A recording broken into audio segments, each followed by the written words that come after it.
La voz de Lucifer.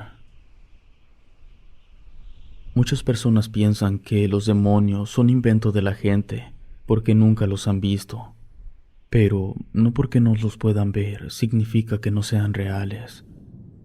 Mi nombre es Gustavo, nací en una ciudad del estado de Coahuila.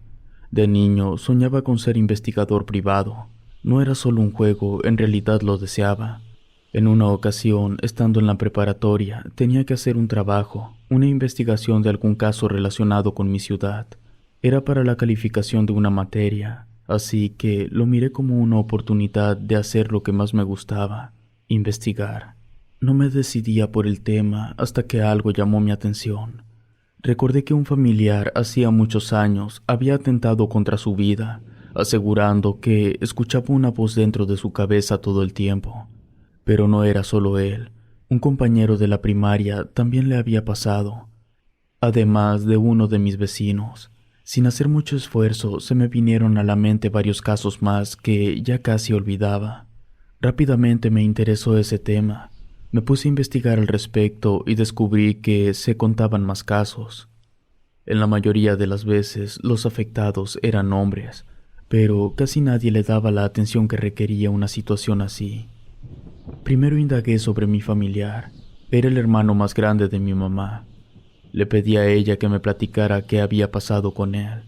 De un momento a otro cambió su semblante, porque no le gustaba hablar de eso. Como fue mucha mi insistencia, accedió. Mi tío siempre había sido normal en apariencia. Un día empezó a comportarse de manera extraña. A veces hablaba solo en su cuarto. Parecía que discutía con alguien. Cuando le preguntaban qué le pasaba, se negaba a contestar, argumentando que, de seguro, nadie le creería. Al pasar los días y después de mucho insistir, temeroso, aseguró que escuchaba una voz aterradora dentro de su cabeza. Esta le pedía que atacara a su familia porque nadie lo quería por ser un alcohólico. Cada vez se sentía peor. Hubo noches que insistí en que lo amarraran porque aquella voz le ordenaba una y otra vez que dañara a alguien. Él siempre se hizo el fuerte, luchando con todas sus fuerzas para no hacerlo. Obviamente, la familia le tenía miedo. Una noche aseguró que un demonio vivía en su cabeza y quería actuar por medio de él. Repetía muchas veces que alguien iba a morir porque Lucifer lo ordenaba.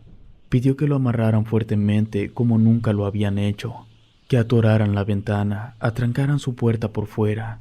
Además, les dijo que escucharan lo que escucharan, no abrieran la puerta. Preocupada toda la familia, accedió a cumplir lo que mi tío pidió. Estuvieron al pendiente toda la noche por si pasaba algo raro.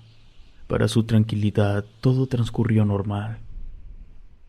Al día siguiente, lo encontraron tirado sin sentido al pie de un árbol que había en el patio de su casa. Tenía rasguños y moretones, además de una expresión de terror dibujada en su cara. Lo más extraño fue que, durante toda la noche, no escucharon ningún ruido. Tampoco supieron cómo pudo desamarrarse o quién le ayudó a salir, porque la puerta seguía cerrada así como la dejaron. También la ventana estaba igual. Todo hacía suponer que alguien lo había agredido. Después de ayudarlo, le preguntaron quién le había hecho eso. Su respuesta los dejó helados. Aseguró que un demonio lo sacó como en un sueño y lo quería colgar del árbol. Al revisar, se convencieron que decía la verdad, porque tenía huellas marcadas de alguien más en su cuerpo. También encontraron pisadas en la tierra, pero estas eran extrañas. Después de eso, durante meses, hubo muchas manifestaciones, cosas paranormales que hicieron que se saliera de esa casa para ya no regresar jamás. Cuando mi mamá terminó de contarme todo, yo tenía la piel erizada, imaginándome muchas cosas y haciéndome mil preguntas que no podía responder. Pensaba que algo maligno envolvía el caso, pero no hice ningún comentario. Como si fuera un investigador de verdad, hice mis primeros apuntes. Les pregunté a otros integrantes de mi familia, pero fue muy poco lo que me quisieron comentar. Solo que, tiempo después, mi tío mejoró. Después hablé con mis vecinos para que compartieran su historia. Mi vecino se llamaba Juan, contaba con 17 años cuando aquello ocurrió. Siempre fue un joven callado, quizá temeroso, no era para nada sociable, y por lo mismo era impredecible al grado de no conocer sus gustos. Me contó su mamá que su hijo Juan dejó de dormir, pero no saben desde cuándo empezó así. También se desinteresó de todo lo relacionado con la familia. Además, ya no comía, por lo mismo bajó de peso y le salieron ojeras muy marcadas. Encerrado en su cuarto, pasaba las noches en vela. Siempre se escuchaban murmullos a pesar de estar solo. Fue un miércoles el día de su muerte. Al levantarse, dijo que toda la noche escuchó una voz desconocida que lo llamaba por su nombre. Le decía que en el infierno encontraría su lugar. Además, la paz que tanto buscaba estaba ahí. La señora se alteró un poco. Entre sollozos me platicó que no le creían, pero en la tarde lo encontraron muerto encerrado en su ropero. Aunque el dictamen fue que murió por deshidratación, ellos pensaban que todo tenía que ver con la voz que lo atormentaba. Cuando sacaron el cuerpo, no traía camisa. Hasta ese momento se dieron cuenta de que estaba tatuado. Sus tatuajes eran alusivos al diablo. De hecho, con letras negras tenía en su espalda el nombre de Lucifer. Cuando dijo eso, relacioné el caso con el de mi tío, donde también escuché ese nombre, el cual yo sabía que era el nombre del diablo. También me comentó la señora que en sus funerales pasaron cosas extrañas. Se apagaban las velas y en una ocasión se movió el féretro. Después del entierro, varias veces se prendió el foco del cuarto de su hijo. También, por las noches, se escuchaba cómo se abrían y cerraban las puertas del ropero donde lo encontraron muerto. Por mucho tiempo estuvieron con miedo, escuchando risas y voces en ese cuarto, aunque con el tiempo todas esas cosas cesaron. Una sensación extraña no los había dejado vivir en paz. Además, se sentían culpables por no haberle creído todo lo que les decía. Antes de retirarme, me dijo la señora que su hijo, Juan, no había sido el único de su familia en decir que escuchaba esa voz. Existía un antecedente más. Me recalcó que, de seguro, ese era el resultado de jugar a la ouija. Quise preguntarle muchas cosas más al respecto, pero la señora, muy seria, dijo que ya no diría nada, y entró a su casa. Después de hablar con mi vecina, el tema se me empezó a volver obsesión. Aunque tuve más interrogantes que respuestas, sabía que siempre se puede indagar por otra parte. Hablé con todas las personas que pude ese día. Los datos que supe fueron de lo más importantes. Otros 2 jóvenes les había pasado lo mismo. Aseguraban que un demonio vivía dentro de ellos y les hablaba. Antes de hablar con los familiares de esos muchachos, decidí ir a buscar a una curandera, porque todo me parecía un misterio. No se me dificultó encontrarla, era muy conocida por ese sector. Cuando aquella mujer me miró, hizo un gesto de extrañez. Al saludarla, no me contestó, solo me miraba con insistencia. Buscando las palabras, le expliqué lo que me gustaría saber. Levantó las cejas, al tiempo que me preguntaba si creía en el diablo. En ese tiempo era escéptico, aún así le dije que sí. Empezó diciendo que existen demonios vagando por la tierra buscando a quien devorar. Como la gente tiene una idea equivocada de la apariencia del diablo o de los demonios, eso los imposibilita de verlos o sentirlos, haciéndose estos más peligrosos. Pero hay otros que solo aparecen si los llaman por medio de ritos satánicos o invocaciones malignas. Peligrosos demonios devoradores de almas, aunque el más temible de todos es Lucifer, que se puede materializar y se encuentra donde sea, e incluso metido en la ouija. Quizá por verme interesado, me explicó que la ouija era una tabla espiritual para contactar y hablar con los muertos. Pero cuando era mal utilizada, por ahí podrían escapar algunos demonios para atacar a los humanos. Todo lo que me decía y contaba me parecía increíble. Según ella, hacía muchos años, allí en la ciudad, cuando todavía era una villa, quizás sin saber, por descuido o por maldad, habían liberado un terrible demonio, un depredador que entraba en las personas. Las atormentaba al grado de intentar quitarse la vida. A quien elegía eran los más vulnerables. A esas personas, Lucifer los miraba como presa fácil. No solo debilitaba su salud física, también su capacidad espiritual. Así, con el correr de los años, las personas empezaron a sufrir este tipo de ataques. Es mejor que no indagues. Deja eso por la paz, me dijo al final, porque el diablo tiene ojos y oídos, sobre todo una lengua venenosa con la cual te puede engañar fácilmente. Después de hablar con ella, empecé a sentirme tranquilo. Tuve algunos sueños donde una criatura horrible caminaba sobre muchos cuerpos. Volteaba a verme y se me echaba encima. Eso me hacía despertar. Días después, le pregunté a mi madre si había algo más con respecto a lo sucedido con mi tío. Lo único que supe fue que debajo de su cama habían encontrado una tabla ouija, la cual se deshicieron de ella. No podía averiguar todos los casos, sería imposible. Mis propios compañeros, al enterarse de mi investigación, me platicaron de 2 casos más. Eso fue todo. Solo en uno de ellos salió a relucir la tabla ouija. También era un joven que uno de ellos conocía. Acostumbraba a jugar todas las noches en su cuarto con la ouija. Cuando platicaban con él, decían que se despertaba casi todas las noches porque una voz le hablaba dentro de su cabeza. Llegó el día que dejó de asistir a la escuela. Quienes lo veían platicaban que se veía muy deteriorado. Padecía de mucha ansiedad. Supe que si era cierto lo de los demonios, algo tenía que ver la ouija. Regresé con la curandera, le pedí que me enseñara a mover esa tabla, argumentando que quería hablar con un familiar muerto. Ella me dijo que si quería hablar con los muertos, al empezar tendría que decir que se alejen los demonios, que no jugara con el diablo porque me podría arrepentir. Después de explicarme cómo usarla, me hizo algunas advertencias. Si el puntero empezaba a contar del 9 al 0 o de la Z a la A, me tenía que salir del juego, porque eso indicaba que un espíritu o demonio intentaba escapar del tablero. Sabiendo eso, muy nervioso me fui para mi casa. Fácilmente conseguí una ouija. Esa misma noche comencé a usarla solo en mi cuarto. Me alumbré tan solo con una vela blanca, como me dijo la curandera, para purificación y protección. Yo no creía las cosas que contaban de esa tabla.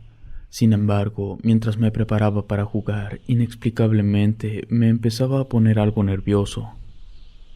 Pasando las 12 de la noche, comencé a jugar. Aquella señora me había dicho que pusiera sobre la tabla un objeto de plata para que ni los malos espíritus ni los demonios me molestaran. También que usáramos la tabla 2 personas, pero no le podía decir a nadie lo que haría, así que, como pude, lo hice solo. Y algo nervioso, pregunté si había alguien ahí. Después de 2 minutos, volví a preguntar, pero nada. Además, no sentía ni escuchaba nada raro. Por 1 hora estuve intentando comunicarme con algún espíritu, pero fue en vano. Cuando iba a desistir de hacerlo, el puntero se movió. Aunque parezca increíble, aquel triángulo, aún teniendo mis dedos sobre él, se movió solo. Luego se puso sobre la luna. Sabía que eso significaba que era un espíritu maligno. Por no romper el contacto, decidí hablar con él. Le pregunté por su nombre, pero no me respondió. Dudando si hacerlo o no, pregunté si era un demonio. Pasaban los segundos y tampoco respondía. Entonces el ambiente, sin darme cuenta, había cambiado. De pronto, el puntero empezó a moverse haciendo círculos formando el número 8. Asustado, no sabía qué hacer. Cuando reaccioné, decidí abandonar el juego. Me levanté de ahí, tal vez por mis nervios. Todavía por unos minutos el ambiente se sintió extraño. Cuando encendí el foco, me calmé y aquella opresión que sentía en el pecho se terminó. Junté todo y lo escondí para que en mi casa no se dieran cuenta de lo que había hecho. Luego de unos minutos y aún confundido, me acosté a dormir, porque ya pasaban de las 3 de la mañana. Toda la noche me sentí inquieto. Levemente recuerdo que sentía mucho calor y unas punzadas muy fuertes en la cabeza. Más tarde desperté porque escuché una voz. Cuando abrí los ojos, casi amanecía. Pensé que me habían hablado, pero todo estaba en silencio. Me sentía desganado, quizá por el desvelo. Recordé lo sucedido por la noche y decidí que al caer la tarde lo intentaría de nuevo. Todo el día tuve sueño, me sentía débil y extraño. Cuando anocheció, me encerré en el cuarto, dispuesto a jugar de nuevo a la ouija. Así que coloqué mis dedos, puse el puntero sobre la letra G y pregunté si había alguien. No fue como la noche anterior. Al instante, alguien me contestó. Al preguntarle si era un espíritu, de nuevo se colocó sobre la luna. Pensé que tal vez era el mismo de la noche anterior. Tomé un poco de aire para tranquilizarme. Me esperé unos momentos para ver qué sucedía. Después de un minuto quizá le pregunté su nombre. Pasaban los segundos y no me contestaba. Pregunté con voz firme si era Lucifer. De nuevo, el puntero comenzó a moverse de forma extraña. Intentaba quitar mis manos del triángulo, pero me era imposible. Le pedí a Dios que me ayudara. Al hacerlo, pude abandonar el juego. Cuando quité mis dedos del puntero, me temblaban las manos. Ya no podía con eso. Decidí que ya no volvería a jugar. No entendía qué pasaba, tal vez lo estaba haciendo mal. Quizá el espíritu o el demonio no quería hablar conmigo. Estaba juntando las cosas cuando escuché un murmullo. Volteé hacia todas partes, pero no había nadie. Recordé que por la mañana había escuchado otra voz. Después de un rato sucedió otra vez. Me inquieté al pensar que habían sido dentro de mi cabeza. Todo eso me había pasado un sábado. El domingo por la mañana ocurrió lo mismo. Me despertó una voz desconocida. Eso comenzó a preocuparme y empecé a ponerme más nervioso. Para no caer en pánico, trataba de encontrarle una explicación lógica, pero todo me decía que eso me pasaba por haber jugado a la ouija. Me sentí peor al darme cuenta que empezaba a pasar por lo mismo que habían vivido todas las personas que aseguraban que el diablo las torturaba. A partir de ahí, esa voz ya no paró. Se empezó a hacer presente todos los días, así como las pesadillas, las cuales cada día se volvían más tenebrosas al grado de verme muy afectado. Lo peor pasó una noche. Pensaba cosas que no quería, escuchaba que me decían que me lesionara, que no tuviera miedo. Al fin y al cabo, si me pasaba algo terrible, podría renacer. Yo estaba aterrado, no escuchaba nada del exterior, solo la voz tratando de convencerme de hacerme daño. Como pude, pasé esa noche, luchando contra mis propias fuerzas para no lesionarme. Al día siguiente, les conté a mis padres para que me ayudaran, porque estaba seguro que no podría aguantar una noche más así. Sin pensarlo dos veces, buscamos ayuda. Fue increíble darnos cuenta que no había quien nos hablara de ese tema, mucho menos que nos creyera. A todos los lugares donde fuimos nos mandaron a visitar a un psicólogo. Por suerte, mis padres no lo hicieron. Siempre creyeron en mí, pero se agotaron las posibilidades de ayuda. Ya no había más dónde acudir. Como último recurso, fuimos a ver a la curandera. Molesta, les dijo a mis padres que ella me había advertido que eso no era un juego, que rezáramos para que no fuera Lucifer el demonio que me había poseído, porque sería muy difícil librarme. Lo primero que hizo fue barrerme con unas hierbas. Me dijo que intentaría liberarme de ese demonio, pero que yo tendría que ayudar siendo fuerte. Sacó una tabla ouija realmente extraña. Les pidió a mis padres que esperaran afuera mientras a mí me sentó en el suelo. Luego ella se sentó también frente a mí. Puso la tabla en las piernas de los dos. Diciendo unas oraciones, pidió abrir un portal. Para ese momento ya me sentía aturdido. Aún así, me daba cuenta de lo que pasaba. La curandera tenía su mirada fija en la ouija. Me pedía que fuera fuerte, mientras aquel triángulo de madera se movía bastante rápido. Hubo un instante en que la voz se hizo presente, ordenándome soltar el triángulo para que se rompiera el contacto. Me ordenaba que obedeciera porque a Dios no le importaba lo que me pasara. Por eso estaba yo ahí sufriendo. Además, nadie me podía ayudar. Hacía un gran esfuerzo por dominar el miedo que sentía. De pronto tuve una rara sensación. Fue como si hubiera despertado de un sueño muy pesado. No sé en realidad el tiempo que pasó, pero cuando todo terminó me sentí liberado. La curandera me dijo que destruyera la ouija y no volviera a jugar más. No me recuperé de inmediato. Quedé aturdido por días. A veces despertaba por las noches creyendo haber escuchado aquella terrible voz. Además, sufría de un miedo extremo. Quizá nunca me recuperaré del todo. Me inquieta pensar que en este momento alguien pueda estar pasando por este tormento. Más inquietante es saber que nadie te cree. En lugar de ayudarte a acercarte a Dios, te encierran en un cuarto de tu casa o te meten a una institución para enfermos mentales. Tal vez hoy en día, al haber crecido la población de esta ciudad, ya no se hable tanto de esa situación. Aún así, de vez en cuando, veo en las noticias algún caso. Si se preguntan qué pasó con mi trabajo de investigación, ni siquiera lo entregué. No lo terminé ni lo pienso hacer. Ya no quise indagar más por miedo a ese demonio. Lo último que quiero contar es que esta ciudad recibió el nombre en honor a un ilustre poeta mexicano, que por cierto, investigándolo un poco, supe que él se quitó la vida. Si te gustó este video, suscríbete activando la campanita de notificación y así no te pierdas lo mejor de Rede. Gracias por escucharnos. Relato escrito y adaptado por Gato Negro.